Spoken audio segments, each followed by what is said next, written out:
Bonjour à toutes, bonjour à tous. Alors, Yann Poyet, je suis secrétaire général d'un syndicat CGT Force Ouvrière. Je préside actuellement la CPNEF, la Commission Nationale Paritaire Emploi-Formation de la branche du sport, au titre du collège salarié, jusqu'à la fin de l'année 2012. Je vice-préside la CPC des métiers du sport et de l'animation, donc qui valide les certifications d'État du ministère de la Jeunesse et des Sports. Je fais relativement court sur qui je suis. Pourquoi les partenaires sociaux dans le monde de la formation professionnelle? Alors c'est pas pour enquiquiner le monde, mais ça c'est une des prérogatives que la loi donne aux branches professionnelles, c'est de pouvoir s'intéresser à tout ce qui touche l'emploi et donc la formation. On s'occupe plus particulièrement de la formation, parce que de l'emploi, c'est plutôt sur le terrain, dans les entreprises, qu'il se développe. Et nous, on participe simplement au développement de l'emploi par le biais de la formation. J'ai oublié de préciser que dans un autre mandat, j'ai présidé l'OPCA Uniformation, donc qui est l'organisme qui collecte les fonds de la formation professionnelle, du sport, de l'animation et d'autres branches professionnelles jusqu'au 31/12/2011, puisque j'y reviendrai plus tard. On a eu quelques petits soucis dans l'agrément qui a été confié à Uniformation sur le champ du sport, à partir du 1er janvier 2012. Alors, ce matin, il y a eu plusieurs interventions, et y compris celle de Jacques tout à l'heure, sur le positionnement de la branche dans l'ensemble de la filière de certification, qu'elle soit d'État, de branche ou parfois de fédérale. Alors je vais revenir un petit peu en arrière, parce que contrairement à ce qu'a dit Jacques dans une de ses diapos, la branche a été officiellement créée à la date de signature de sa convention, le 5 juillet 2005. Et elle a été étendue en novembre 2006, et non pas 2003, alors que les premières discussions de la branche ont débuté, c'était 95-96. Donc vous voyez qu'il y a eu du temps, et que le champ d'application a été signé en 2000, juste au moment où on crée la CPC des métiers du sport. Et vous verrez que tout ça a un lien, simplement parce que lorsque Marie-Georges Buffet, qui occupait le poste de ministre des Sports, a souhaité créer la CPC pour avoir effectivement un lieu où on puisse débattre des certifications de la branche, mais du ministère des Sports d'une manière plus globale, elle nous a sollicité pour savoir sur quel champ ça devait s'étendre.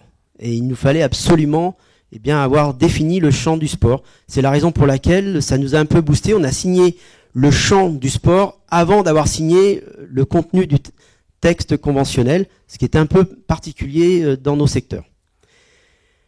La branche professionnelle a été pas immédiatement intéressée par les CQP, mais c'était un engagement que nous avions pris avec Marie-Georges Buffet, qui était de dire, à partir du moment où la loi de 1984 allait s'appliquer, toutes les certifications fédérales ne pourraient plus permettre l'exercice contre rémunération. Et donc, on savait bien que, comme on était en train de construire la filière que vous connaissez là maintenant, BP, GEPS, DE, DES, c'était pas encore envisagé, eh bien, il fallait qu'il y ait une période intermédiaire pendant laquelle les diplômés fédéraux puissent poursuivre une activité professionnelle, rémunérée, avec un diplôme qui était reconnu par le ministère. Et donc, on a imaginé avec elle la possibilité de dire, les CQP remplaceront les diplômes fédéraux. Mais entre l'idée et la réalisation, on a attendu 3 ans pour pouvoir effectivement imaginer quel était le processus que nous pourrions mettre en place. 2000, on crée la CPC, c'est 99-2000. Et 2003, on signe un accord entre les partenaires sociaux qui permet de définir ce que devaient être les certifications de branche, les CQP. Et entre 2000 et l'année où on a créé le premier certificat de qualification de la branche sport, et qui a été celui de la voile, C'était en 2008, 2007. Il s'est passé 4 ans de discussion. 4 ans où effectivement la Fédération française de voile, on a beaucoup aidé la Fédération, mais elle nous a beaucoup aidé également à conceptualiser ce que devrait recouvrir la certification, donc le référentiel de compétences, le référentiel métier et tout ce qui va avec. Et c'est à partir de là où effectivement les choses ont commencé à se décanter, on s'est professionnalisé également dans ce dispositif, sachant que pour les partenaires sociaux, les CQP n'étaient pas en concurrence avec les diplômes d'État. Alors ça, on a même ça fait l'objet d'une déclaration signée par l'ensemble des organisations syndicales de salariés et d'employeurs. Alors, ça marche comment ça ?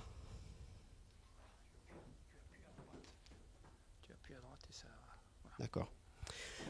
Juste pour vous repérer dans l'espace, le nombre d'entreprises dans la branche sport, c'est 18 119. Le nombre de contrats, alors c'est pas des individus, hein, c'est des contrats qui peuvent être plusieurs contrats sur une seule personne physique. C'est 78 783 et c'est 35 403 équivalents temps plein lorsqu'on fait la division du nombre d'heures. Le secteur du nautisme, pour pouvoir effectivement vous repérer, c'est 1516 entreprises sur l'ensemble du territoire national. C'est 6603 contrats de travail, mais c'est 3009 équivalents temps plein, ce qui n'est pas tout à fait compatible avec les chiffres qu'a donné Jacques tout à l'heure, qui lui parle de 4500 diplômés. Nous, dans les statistiques qu'on a des 2 OPCA qui avaient été désignés jusqu'en 2011, AGFOS PME Uniformation, on n'en trouve que 3009. Alors il y a peut-être des ajustements, mais à 1000 près, je pense qu'il y a des choses qu'il faut qu'on creuse. Concernant les certifications de la branche, depuis l'AMV, l'assistant moniteur de voile, eh bien, il y a 40 CQP qui ont vu le jour. Il y en a 17 qui sont publiés au journal officiel, 13 qui sont en cours d'enregistrement, 7 en cours de création et 3 qui sont en cours de rédaction. Ça, c'est le récapitulatif des inscriptions au journal officiel, donc au RNCP. En 2008, 6.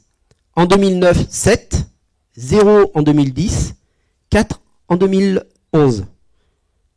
En 2012, on en a passé 1 hier à la CPC. Et il devrait y en avoir sur les 2 prochaines CPC, septembre et novembre, 4 ou 5, si on arrive à contractualiser avec les services de l'État. Alors, pour en arriver là, c'est relativement complexe. Jacques a évoqué la nécessaire adaptation de la Fédération française de voile pour pouvoir effectivement construire des certifications cohérentes. Mais je ne vous dis pas ce qu'il en est au niveau de la branche lorsqu'on est amené à traiter avec tous les secteurs d'activité, pas seulement du nautisme. C'est la raison pour laquelle je ne pouvais pas répondre à la commande précise sur que m'avaient proposé les organisateurs, parce que la branche en est tout à fait incapable. On n'a pas la pertinence suffisante pour avoir un zoom sur une activité précise, et encore celle du nautisme. La branche du nautisme, c'est 8... c'est un peu moins de 5 ou 6% de l'ensemble de l'activité de la branche en termes d'emploi. Donc effectivement, on n'a pas encore ce souci d'aller dans le détail. Pour autant, vous avez une activité qui est relativement structurée, donc on n'a pas trop à s'inquiéter, mais il y a des choses qu'il nous faudra vraisemblablement envisager ensemble dans le futur, si on veut que ce qui a été construit à la fois par la fédération, mais également par la branche et le ministère, puisse conserver cette cohérence. Parce que nous, derrière la formation, c'est l'emploi. Ce qui est important, c'est de pouvoir le développer, le pérenniser, et surtout de passer du temps très partiel à partiel et à temps plein. Sinon, je pense que l'activité économique s'en ressentira à terme. Alors, Jacques, dans sa présentation, me laisse augurer des perspectives relativement importantes, mais la crainte que j'ai, et que nous avons collectivement, c'est les décisions européennes. Alors ce matin, Audrey en a parlé assez succinctement, mais c'est une véritable interrogation que nous devons avoir. Si on veut préserver le système français, qui est un peu unique au monde et en tout cas en Europe, il ne faudra pas simplement considérer que la formation est excellente, il faudra qu'on puisse prouver, à l'inverse de ce que pensait Audrey tout à l'heure, qu'il y a une raison particulière de conserver ce dispositif fermé. Quels sont les critères qui vont être utilisés par les Européens pour pouvoir définir la pertinence de notre système? Alors, on a beau nous développer des stratégies comme elle le prétend, les partenaires sociaux ont quelque mal à suivre, même si on est tous assez unanimes pour dire il faut préserver ce système. Mais jusqu'où on pourra aller? Ça, c'est la vraie question. Et on n'a pas de réponse à ce jour. Les partenaires sociaux siègent à l'Europe dans la commission de création du dialogue social depuis maintenant une bonne dizaine d'années qu'on essaye de construire quelque chose, on n'y arrive pas. Parce que les pays sont tellement différents dans leur approche de ce que doit être le monde du travail qu'il y a des décalages énormes. La France est un des rares pays à avoir une branche professionnelle qui recouvre à la fois le secteur loisirs et le secteur compétition. Et exprès, je n'évoque pas le secteur associatif et le secteur marchand, parce que ça, c'est un mauvais coup que nous a fait le Cosmos, et j'y reviendrai ultérieurement en fin de mon intervention. Pour en revenir sur les chiffres, et c'est peut-être là que le bas blesse, parce que Audrey, ce matin, quand elle a présenté son ministère, elle n'a donné aucun chiffre sur le nombre de certifications, mais aucun chiffre sur le nombre de certifiés. Et nous, on est en mesure de vous donner ces chiffres. Sur les 11, on a récupéré les données du nombre de certifiés pour 11 CQP sur les 17, et on atteint les 6914 certifiés depuis 2008. Si je rajoute les chiffres que Jacques a donnés pour le CQP AMV, c'est 800 par an sur 4 ans, 3200. Et il nous en reste encore 5 autres à récupérer. On atteint facilement les plus de 10 000 certifiés. Et si on doit les comparer avec les nombres de certifiés d'État, je pense qu'on fait jeu égal. Alors qu'ils sont partis avant nous. Et ça, je pense que ça pose problème. Ça pose problème au ministère des Sports, mais ça va nous poser problème à nous tous collectivement. L'objectif que nous avions, c'est pas de remplacer les diplômes d'État, c'est plutôt d'être un marchepied en direction des diplômes d'État. On considère, au niveau de la branche, que le CQP n'est que une étape. Et que pour pouvoir exercer durablement, il faut qu'ils acquièrent des compétences supplémentaires et qu'ils aillent vers des certifications supérieures qui leur permettent effectivement de pouvoir occuper un poste à temps plein. Et c'est là où effectivement il y a un vrai challenge, parce que quand on regarde le nombre de contrats que je vous ai succinctement survolé tout à l'heure, ça veut dire que sur un individu, il peut y avoir plusieurs contrats de travail. Donc ça veut dire qu'il n'est pas en mesure d'avoir un emploi pérenne qui lui permette de vivre. Alors suivant les lieux géographiques où il est, eh bien il a peut-être la chance d'avoir 1 ou 2 employeurs. Il pourra vivre, en tout cas survivre, mais pas s'engager durablement dans cet emploi. Et il devra bifurquer, il devra faire autre chose.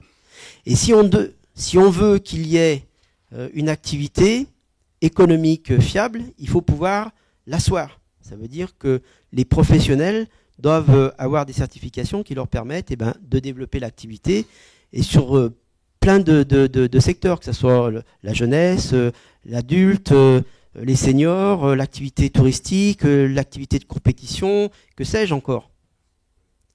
Scolaire, bien évidemment. Mais c'est là où, effectivement, il faut avoir et de l'imagination, des moyens, il faut aller les chercher. Or, quand on voit que les subventions et d'État et des collectivités territoriales sont en baisse, on peut s'inquiéter sur l'avenir de notre secteur d'activité.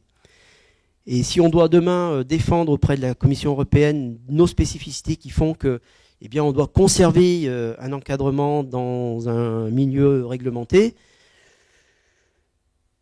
sur quels critères allons-nous le faire? L'accidentologie, ça peut être un des points. On regarde tous les autres pays européens, quel est le niveau d'accidentologie dans chacune des disciplines, et qu'on compare avec celui de la France qui est réglementé. Est-ce que les écarts sont suffisamment significatifs pour qu'on puisse considérer que ça vaille le coup de nous conserver dans le monde réglementé, alors que les anglo-saxons poussent pour qu'on déréglemente complètement? Et je pense que c'est collectivement qu'on doit s'interroger et qu'on doit essayer de construire un argumentaire qui nous permette effectivement de préserver le secteur réglementé dans lequel nous travaillons. Ça, c'est pas gagné. Ça, c'est pas gagné. Parce que de tous les côtés, on est sommé de nous expliquer pour les raisons pour lesquelles on souhaiterait conserver ce milieu réglementé, y compris les employeurs de nos secteurs.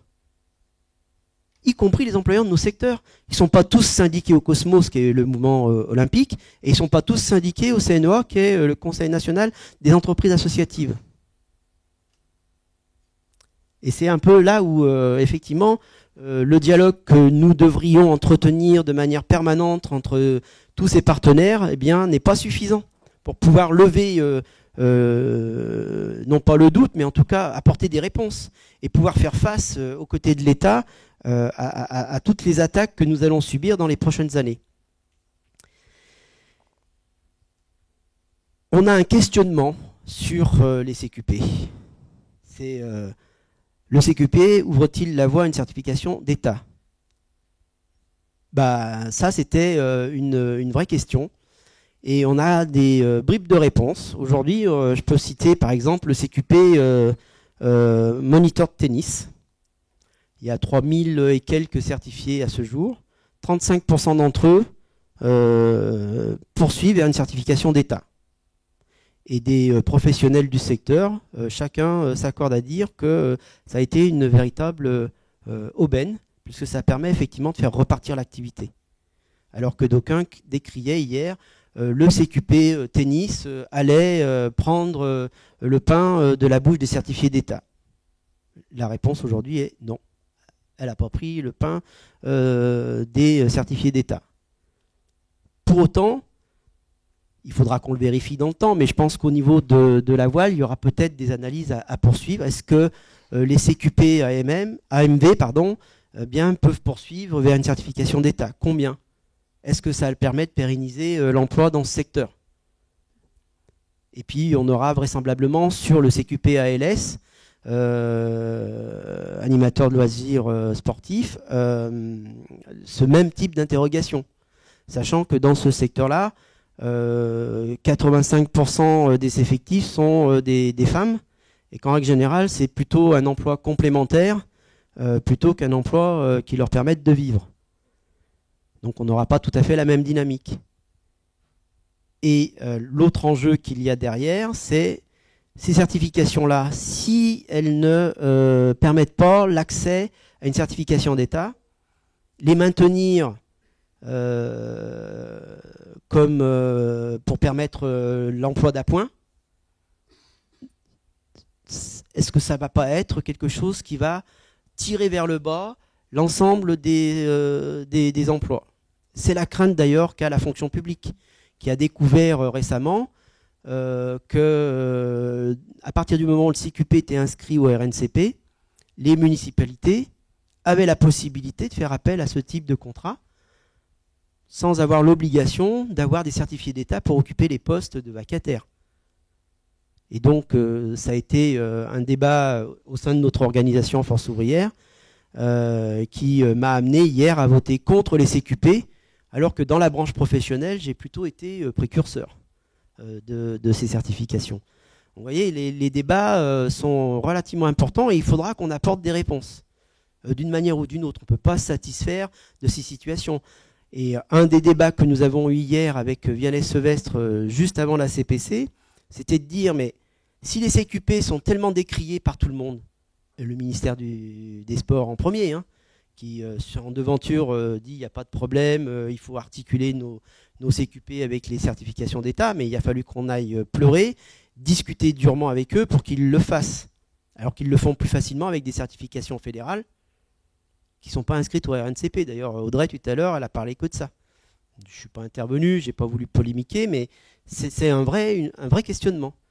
Et donc, la problématique que nous avons avec Vianney, c'est de dire, mais si les CQP offrent le risque de tirer tout le monde vers le bas, serait-il pas opportun de remettre la discussion du CQP, enfin d'une certification d'État de niveau 5 ?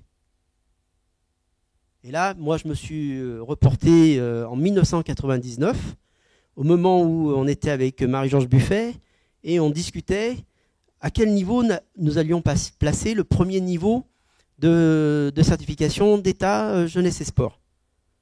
Niveau 3, puisqu'on est des éducateurs, et donc on irait plutôt vers, comme dans l'éducation spécialisée, vers un niveau 3, l'éducation nationale, ou un niveau 5, comme le souhaitait le ministère de l'Intérieur, qui lui avait déjà anticipé sur le fait qu'avoir un niveau 5 d'encadrant sportif lui permettait d'avoir du personnel à bon marché. Et donc, de discussion en discussion, on a tranché sur un niveau 4. Aujourd'hui, ce n'est pas satisfaisant puisque le BPGEPS, malgré toutes les réformes qui ont pu être faites ces derniers temps, offre une durée de formation qui est incompatible avec les besoins en emploi qu'ont les entreprises, avec le coût et le fait que un jeune qui s'engage dans une formation longue et qui ne trouve pas un emploi à temps plein après, hésite à y aller. Voilà. Et donc l'émergence des CQP a été pour nous une réponse aux entreprises, aux employeurs qui souhaitaient avoir une certification plus légère, qui leur permette effectivement d'avoir quelqu'un qui avait une compétence, pas toutes les compétences, mais une certaine forme de compétence, qui lui permettent effectivement d'accueillir en initiation les publics. C'était la réponse que nous avions à cette problématique. Aujourd'hui, est-ce que cette réponse-là est toujours valide ? Si c'est oui, il faut l'encadrer un peu plus. Si c'est non, il faut aller vers une autre modalité de certification. Mais je ne suis pas sûr que de réfléchir à une certification de niveau 5 répondra à toutes les problématiques. Je pense qu'une fois qu'on aura une certification de niveau 5, aucun employeur ne souhaitera effectivement engager son personnel vers une certification supérieure qui risque de lui coûter plus cher. Et ça, il y a de vrais enjeux. Je ne suis pas sûr qu'on apportera des réponses, ni vous, ni nous, mais collectivement, le ministère des Sports, la branche professionnelle, les employeurs et l'ensemble du mouvement sportif. Ensemble, on est capable de dire ce qu'on veut. Si on veut des gens qualifiés, il faudra mettre en face les rémunérations qui vont avec. Si on veut des gens qui ne sont pas qualifiés, on se contentera des salaires de misère et on verra bien ce qu'il adviendra. Est-ce que l'activité sportive telle qu'elle se développe sera toujours une activité économique ? Et c'est en répondant à ces questions qu'on aura des choix politiques. Tu parlais de stratégie tout à l'heure, je pense que c'en est une. Il ne faut pas simplement tout coller sur le dos de l'économie. L'économie, elle a bon dos. Et vous pouvez faire la même chose uniquement avec des bénévoles. Et la question de la certification ne se posera plus en ces termes, puisque les fédérations concernées auront toute capacité, puisque c'est inscrit dans leur contractualisation avec l'État. Elles ont l'obligation de former les personnes avec qui elles travaillent, les bénévoles. Pour les salariés, c'est les certifications d'État. Donc là, il y a un vrai enjeu. Et je ne peux pas répondre à la place de tous ces partenaires. C'est tous ensemble et en excluant personne qu'on pourra trouver des réponses. Voilà. Juste une petite intervention, comme je l'avais promis, sur les OPCA. Puisque ça touche beaucoup d'entre vous. Les partenaires sociaux, à la majorité, c'est-à-dire les 8 organisations syndicales de salariés, et une organisation patronale ont signé un accord désignant Uniformation comme étant le seul opérateur susceptible de collecter les fonds de la formation professionnelle. Alors, ce n'était pas une lubie de cette majorité, c'est la loi qui a été légiférée en 2009 qui s'appliquait. Petite histoire, en 2009, il y a eu l'accord interprofessionnel sur la formation professionnelle qui légiférait pour l'Interpro toutes les questions de la formation professionnelle. La précédente datait de 2004. Mais sous la pression du gouvernement, on a été obligé de se remettre autour de la table pour discuter. Et il y a eu un accord unanime. Les 5 organisations confédérées, le MEDEF, la CGPME et l'UPA. Elles ont signé un accord parce que l'État faisait pression sur eux pour obtenir une modernisation de la formation professionnelle. La loi a repris l'ensemble de l'accord interpro et il y a même a été beaucoup plus loin puisqu'il a prévu un regroupement des OPCA. On était à 98 OPCA avant la loi. Après la loi, eh bien, il fallait resserrer puisque le seuil de collecte était 100 millions d'euros. Donc il y avait la disparition des OPCA qui était programmée. Et entre la loi et le 1er janvier 2012, eh bien, il a fallu attendre les décrets d'application. Les décrets d'application ont commencé à tomber au 1er janvier 2011. 3 ans après. Et à partir du 1er janvier 2011, les partenaires sociaux de la branche sport ont eu connaissance des décrets qui allaient s'appliquer. Et c'est là, ça nous a fait réagir, puisqu'on a souhaité légiférer de telle façon que nos fonds n'aillent pas à l'Interpro. Nous considérions, et nous considérons toujours, qu'AGFOS PME représente les intérêts des entreprises marchandes et non pas de la majorité des entreprises de notre secteur qui sont à 95% des entreprises associatives. C'est la raison pour laquelle on avait choisi Uniformation, qui était l'OPCA des associations. Là, le Cosmos, seul syndicat employeur qui n'était pas signataire, s'est opposé. Et donc, il a fait du lobby auprès du cabinet du ministre des Sports, Chantal Jouanneau dans un premier temps, qui n'a pas donné suite à cette sollicitation. Par contre, quand David Douillet est arrivé aux manettes, sans préjuger de s'il avait tout compris, en tout cas, lui, il a fait du lobby parce qu'il sait faire, et ça a fonctionné. Et là, le directeur de cabinet du ministre du Travail a interpellé le CNOA, signataire de l'accord aux côtés des autres organisations syndicales de salariés, en lui disant non, vous n'auriez jamais dû signer parce que vous n'avez pas la représentativité nécessaire sur le secteur marchand. Et nous découvrions à cette occasion que notre branche professionnelle avait 2 secteurs, un secteur marchand et un secteur non marchand. Alors pour tous ceux qui ont eu la curiosité de lire le champ d'application, on n'y fait nullement référence. Donc c'était une invention politique pour pouvoir effectivement contester la signature du CNOA, sachant que celle-ci ne pouvait pas être remise en question au regard simplement que, à l'époque où on a commencé à négocier, les 2 syndicats d'employeurs s'étaient reconnus simultanément représentatifs dans la branche, pour éviter effectivement les contentieux futurs. Donc ça pouvait être opposable. Le ministère du Travail a bien compris l'enjeu, donc il a donné mission à la DGT, à Jean-Denis Combrexel, d'habiller la décision. Ils l'ont trouvé, hein.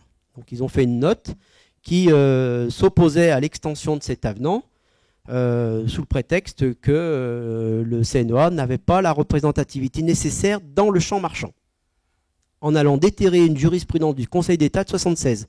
Depuis, on en a trouvé plein d'autres qui disaient le contraire. Mais ils se sont bien gardés de le mettre en avant. Donc le collège salarié, fort de sa connaissance et des appuis qu'il a eus sur le plan juridique, a engagé depuis une semaine là maintenant un recours en contentieux au tribunal administratif. Et nous allons gagner. Donc pour l'instant, les choix qui ont été faits par l'administration, qui est un abus de droit de notre point de vue, on les met entre parenthèses. On attend la décision de justice qui s'appliquera et qui nous donnera gain de cause. En attendant, le collège salarié n'a pas souhaité rompre les discussions, contrairement à ce que proposait Cosmos, qui nous a fait la proposition d'arrêter toute discussion pendant la période où le contentieux était instruit. On ne lui a pas donné raison, puisque nous, on a souhaité poursuivre les discussions, considérant qu'il y avait des enjeux qui étaient trop importants pour qu'on puisse laisser le vide entre nous. Et donc, on aspire qu'à une chose, c'est qu'on puisse poursuivre les discussions.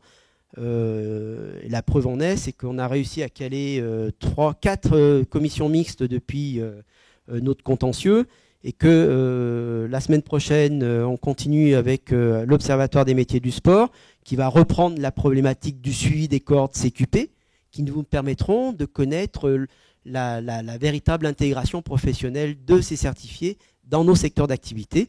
Et vraisemblablement, la voile va être concernée, puisqu'il y a une étude un peu plus pointue qui va être portée sur le domaine de la voile.